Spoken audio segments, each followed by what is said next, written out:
Assalamu alaikum wa rahmatullahi ta'ala wa barakatuh. Dans cette vidéo, on va voir une fonction définie par une intégrale. On va commencer par un petit rappel et puis un exercice extrait de l'examen national juillet 2012. Pour le rappel, on a une première propriété. Si f est une fonction continue sur un intervalle i et a appartient à i, alors la fonction définie par intégrale de a à x de f de t dt est une fonction primitive de petit f. Et c'est la fonction primitive qui s'annule en a, c'est-à-dire que f de a égale à 0. Donc grand f est dérivable sur i et f' de x égale à petit f de x. Deuxième propriété, la fonction définie par intégrale de a à u de x de f de t dt, où f est une fonction continue sur i et a appartient à i. Donc en fait, là, on a grand f de x égale à g de u de x moins g de a, avec grand G est une fonction primitive de petit f. Donc, d'après le théorème de la dérivabilité de la composée, on a grand f est dérivable, bien sûr sous ces conditions-là, grand f est dérivable sur j, et f' de x égale à u' de x fois f de u de x. Et on a aussi la formule de l'intégration par partie, uv', intégrale de uv' égale à uv, moins intégrale de u'v. Et enfin, la formule du changement de variable. On pose t égale à g de x, donc dt égale à g' de x dx. Si x égale à a, alors t égale à g de a. Si x égale à b, alors t égale à g de b.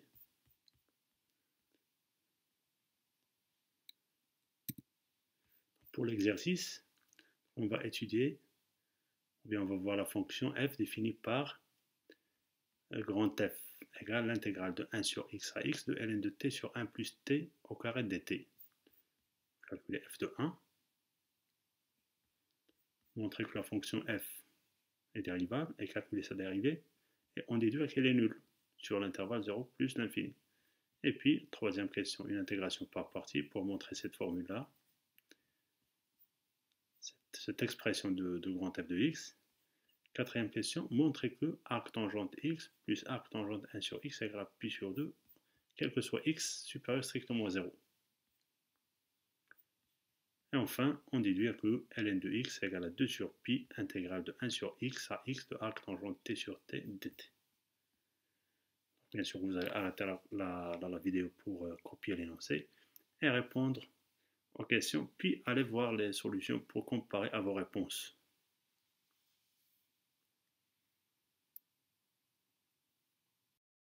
Solution. Grand f de 1 égale l'intégrale de 1 à 1 de ln de t sur 1 plus t carré dt égale à 0. Car la fonction qui est associée à t, ln de t sur 1 plus t carré, est continue en 1. En général, si f est une fonction continue en a, alors l'intégrale de a à a de f de t dt égale à 0. Deuxième question. On va montrer que grand f est dérivable sur 0 plus l'infini et on va calculer sa dérivée. On va commencer par appliquer la relation de Charles, intégrale de 1 sur x à 1 plus intégrale de 1 à x. Et puis là, si je change l'ordre des bornes, donc je vais mettre un moins, donc c'est moins l'intégrale de 1 sur x. Donc la fonction f est la différence de deux fonctions. Je vais montrer que les deux fonctions sont dérivables. Donc la première fonction, on va utiliser la première propriété du rappel. Donc les conditions sont là. Fonction continue sur 0 plus l'infini, 1 appartient à 0 plus l'infini, donc la fonction qui a x associe l'intégrale de 1 à x de ln de t sur 1 plus t carré dt est dérivable sur 0 plus l'infini. La deuxième, ce résultat, bien, je vais le noter 1. La deuxième fonction, donc je vais appliquer la deuxième propriété, l'intégrale de a à u de x. En posant u de x égale à 1 sur x, donc les conditions sont là. Donc, u est dérivable sur 0 plus l'infini, u de 0 plus l'infini égale à 0 plus l'infini. La fonction ln de t sur 1 plus t carré est continue sur 0 plus l'infini et 1 appartient à 0 plus l'infini, à l'intervalle image. Donc, la fonction qui a x associe intégrale de 1 sur x, ln de t sur 1 plus t carré dt est dérivable sur 0 plus l'infini, sur le premier intervalle. Ce résultat, je vais le noter 2.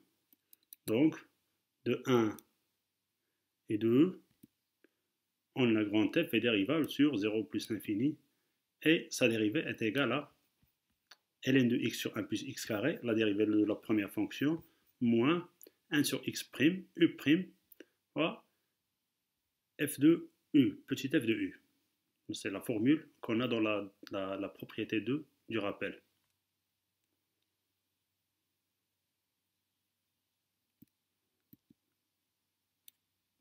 Donc 1 sur x prime, c'est moins 1 sur x carré. Et ln de 1 sur x, c'est moins ln de x. Donc, après une simplification, on trouve que f' de x égale à 0, quel que soit x supérieur strictement à 0. On peut procéder autrement. La fonction f, définie par f de t égale à ln de t sur 1 plus t carré, et continue sur 0 plus l'infini. Donc, elle admet des fonctions primitives, soit j'ai une primitive de f sur 0 plus l'infini. Par définition de l'intégrale, f de x égale à g de x moins g de 1 sur x. On va montrer que ces deux fonctions-là sont dérivables. G est dérivable, car c'est une fonction primitive de petit f. La deuxième fonction, c'est la composée de g et u. Donc on a u est dérivable sur 0 plus l'infini, u de 0 plus l'infini égale à 0 plus l'infini, et grand g est dérivable sur 0 plus l'infini. Donc d'après le théorème de la dérivabilité de la composée de g et u est dérivable, g en u est dérivable sur 0 plus l'infini. Et là, la formule de la dérivée de la composée u' de x fois g' de u de x. Donc la conclusion, c'est que la fonction grand f, différence de deux fonctions continues, de deux fonctions dérivables, est une fonction dérivable sur 0 plus l'infini, et f' de x égale, donc là on a g' de x, c'est petit f de x, et g de 1 sur x', c'est la formule qu'on a ici, donc ça donne 0.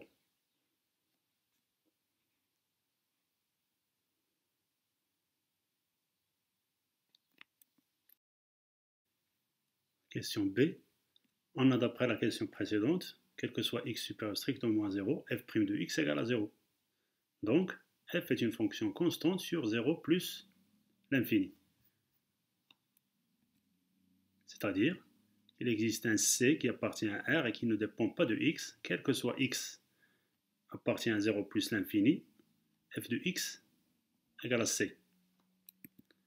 La propriété qu'on a utilisée, si i est un intervalle, je souligne un intervalle, f, une fonction dérivable sur i et f' de x égale à 0, quel que soit x appartient à i, alors f est une constante sur i, c'est-à-dire que f de x égale à c, quel que soit x appartient à i. Et là, on a un intervalle x supérieur strictement à 0, donc x appartient à l'intervalle 0 plus l'infini. Pour déterminer la valeur de la constante, on a f de x égale à c, quel que soit x supérieur strictement à 0. Et on a f de 1 égale à 0. Donc f de 1 égale à c, d'où c égale à 0. C'est-à-dire que quel que soit x appartient à l'intervalle 0 plus l'infini, f de x égale à 0. C'est une fonction nulle sur l'intervalle 0 plus l'infini. On peut montrer le même résultat en utilisant un changement de variable. Donc on pose u égale à 1 sur t, et on commence par changer les bornes. Si t égale à x, alors u égale à 1 sur x. Si t égale à 1 sur x, alors u égale à x. Et dt égale à moins 1 sur u carré du, car t égale à 1 sur u.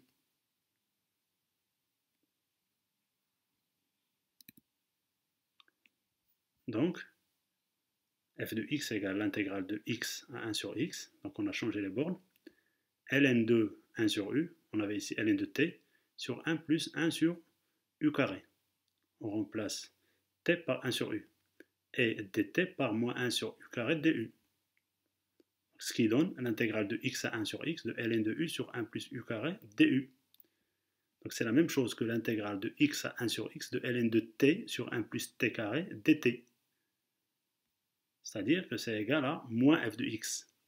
Là, je change l'ordre des bornes, donc c'est moins f de x, moins l'intégrale de x à 1 sur x de ln de u sur 1 plus u carré du, c'est moins f de x. D'où 2f de x égale à 0. Donc f de x égale à moins f de x, donc 2f de x égale à 0, c'est-à-dire que f de x égale à 0, quel que soit x supérieur strictement à 0.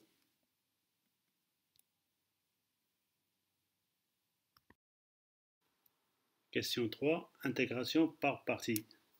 On pose u de t égale à ln de t, donc u' de t égale à 1 sur t. v' de t égale à 1 sur 1 plus t carré. On peut prendre v de t égale à arc tangente t, car toutes les primitives de 1 sur 1 plus t carré sont arc tangente t plus constante. Je peux prendre la constante égale à 0. En appliquant la formule de l'intégration par partie, donc ça donne ln de t fois arc tangente t moins l'intégrale de u'v, 1 sur t fois arc tangente t. Je calcule, je remplace t par x, donc c'est ln de x moins arc tangente, ln de x fois arc tangente x, moins ln de 1 sur x fois arc tangente 1 sur x, moins l'intégrale de 1 sur x à x de 1 sur t arc tangente t dt. On a ln de 1 sur x, c'est moins ln de x. Donc ça donne arc tangente x plus arc tangente 1 sur x fois ln de x moins l'intégrale de 1 sur x à x de arc tangente t sur t dt. Quatrième question, montrons que quel que soit x supérieur strictement à 0, arc tangente 1 sur x égale à pi sur 2 moins arc tangente x. Première méthode. On pose f de x égale à arc tangente x plus arc tangente 1 sur x sur 0 plus l'infini. Et on montre que cette fonction est constante et qu'elle est égale à pi sur 2. Donc la fonction est dérivable sur 0 plus l'infini, sa dérivée est nulle. Arc tangente x', c'est 1 sur 1 plus x carré. Arc tangente de u de x, c'est u' de x sur 1 plus u au carré. Donc c'est moins 1 sur x carré sur 1 plus 1 sur x carré, donc ça donne 0. Puisque f' est nul sur l'intervalle 0 plus l'infini, alors f est une constante sur l'intervalle 0 plus l'infini. Et pour déterminer la valeur de la constante, il suffit de remplacer par un nombre x dont on connaît l'image. Par exemple, 1 appartient à l'intervalle 0 plus l'infini. Et f de 1 égale à arc tangente 1 plus arc tangente 1 égale à pi sur 2. Donc la valeur de la constante est égale à pi sur 2. C'est-à-dire, quel que soit x appartient à l'intervalle 0 plus l'infini, arc tangente 1 sur x égale à pi sur 2 moins arc tangente x.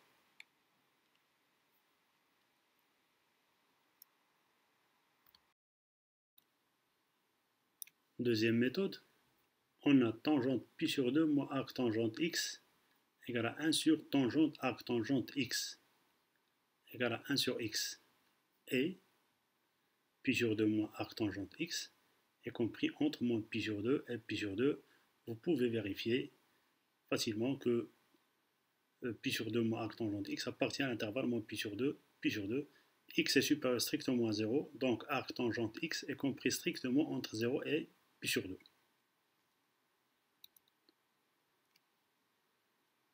Donc, pi sur 2 moins arc tangente x, puisqu'il appartient à l'intervalle moins pi sur 2, et que tangente de pi sur 2 moins arc tangente x égale à 1 sur x, alors pi sur 2 moins arc tangente x égale à arc tangente 1 sur x.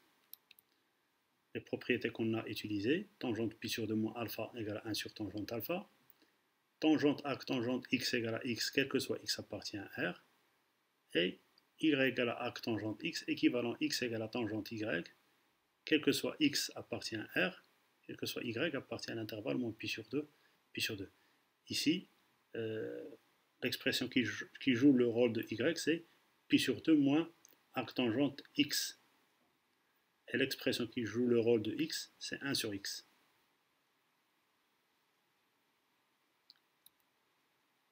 La troisième méthode, donc soit x strictement positif.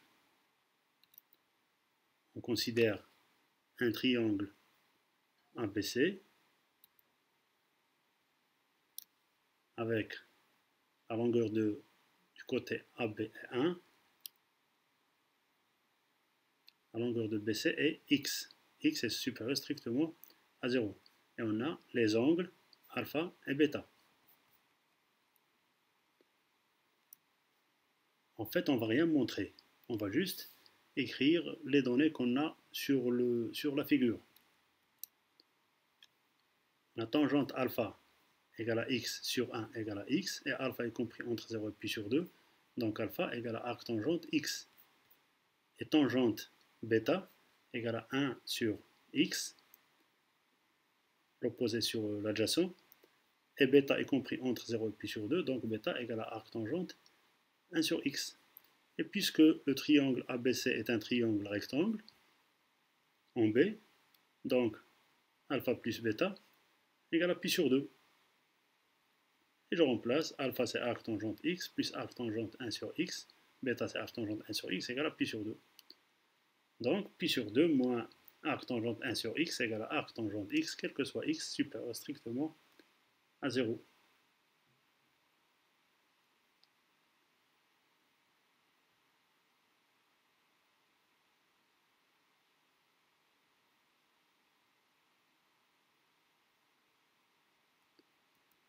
Pour la dernière question, on a vu que d'après la question précédente, f de x égale à arctangente x plus arctangente 1 sur x fois ln de x moins l'intégrale de 1 sur x à x arctangente t sur t dt, question 3. Et on a montré que f de x égale à 0 dans la question de B. Donc arctangente x plus arctangente 1 sur x fois ln de x moins l'intégrale de 1 sur x à x de arctangente t sur t dt égale à 0. On a vu aussi que arctangente x plus arctangente 1 sur x égale à pi sur 2, quel que soit x supérieur strictement à 0, d'après la question précédente. Donc je remplace par pi sur 2, ce qui donne pi sur 2 fois ln de x moins l'arctangente de 1 sur x à x de arctangente t sur t dt égale à 0.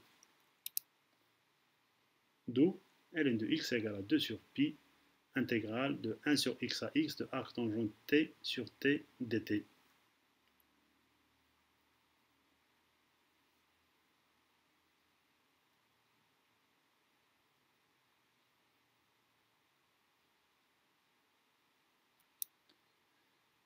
Donc c'est tout pour cette séance.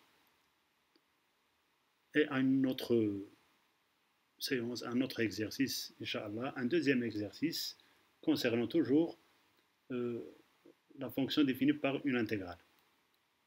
Donc à bientôt et bon courage.